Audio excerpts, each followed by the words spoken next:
Hello friends, welcome back to my channel spicy kitchen plus. இன்றைக்கி நம்ம சேனலில் என்ன பார்க்க போகிறோன்னா, சூப்பரான டேஸ்டியான சிக்கன் பாப்கார்ன் எப்படி செய்கிறதுன்னு பார்க்கலாம்.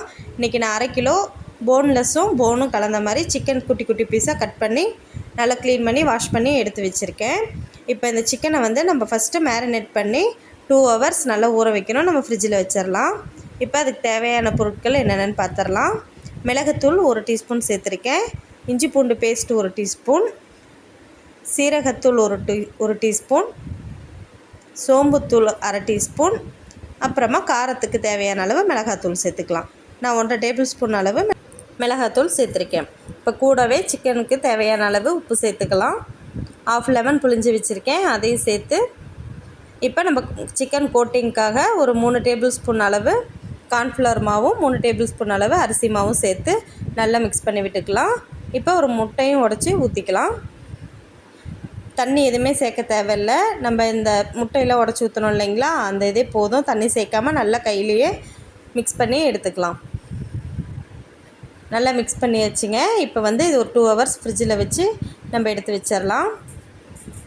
இப்போ 2 hours அப்புறம் பார்க்கலாம். இப்போ நல்லா மிக்ஸ் பண்ணி விட்டாச்சுங்க. ஃப்ரிட்ஜில் எடுத்து வச்சு இப்போ 2 hours அப்புறம் எடுத்து வெளியே வச்சாச்சுங்க. இப்போ நம்ம இந்த சிக்கனெல்லாம் இன்னொரு கோட்டிங் போடணுங்க. அதுக்காக இன்னொரு பவுல் எடுத்துக்கலாம். பவுலில் 3 டேபிள் ஸ்பூன் அரிசி மாவு, 3 டேபிள் ஸ்பூன் கார்ன்ஃப்ளவர் மாவு சேர்த்துக்கலாம். இப்போ இந்த ஸ்பூனில் நான் ஒரு ஸ்பூன் எடுத்திருக்கேங்க. இது வந்து 3 டேபிள் ஸ்பூன் அளவு. கூடவே ஒரு டீஸ்பூன் அளவு மிளகாத்தூள், 1 டீஸ்பூன் அளவு மிளகுத்தூள், கூடவே கொஞ்சமாக உப்பு.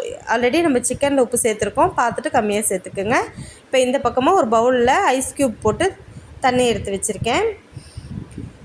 ஃபஸ்ட்டு நம்ம மேரினேட் பண்ண சிக்கன் எடுத்து இந்த மாவில் நல்லா பிரட்டிக்கணுங்க, படுற மாதிரி. மறுபடியும் அந்த தண்ணியில் டிப் பண்ணி மறுபடியும் அதே மாவில் பிரட்டி தனியாக ஒரு பிளேட்டில் எடுத்து வச்சுக்கலாம். இந்த மாதிரி எடுத்து வச்சுக்கோங்க. இப்போ ஒரு கடாயில் எண்ணெய் ஊற்றி நல்லா ஹீட் பண்ணிக்கலாம். எண்ணெய் நல்லா காஞ்சிருச்சுங்க. நம்ம டிப் பண்ணி எடுத்து வச்ச சிக்கனை நல்லா போட்டு பொரித்து எடுத்துடலாம்.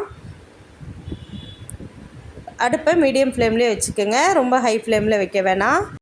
அவ்வளோதாங்க, சூப்பரான KFC style crispy chicken popcorn ready ஆயிடுச்சு. இதை நீங்கள் மயோனைஸ் கூடவும் இல்லை டொமேட்டோ கெச்சப் கூடயும் தொட்டு சாப்பிட்லாம். சூப்பராக இருக்கும். இதே மாதிரி ரெடி பண்ணி செஞ்சு பார்த்துட்டு எப்படி இருக்குன்னு கமெண்ட்டில் சொல்லுங்கள். இந்த வீடியோ பிடிச்சிருந்தால் லைக் பண்ணுங்கள், ஷேர் பண்ணுங்கள். மறக்காமல் நம்ம சேனல் ஸ்பைசி கிச்சன் ப்ளஸ்க்கு சப்ஸ்கிரைப் பண்ணுங்கள்.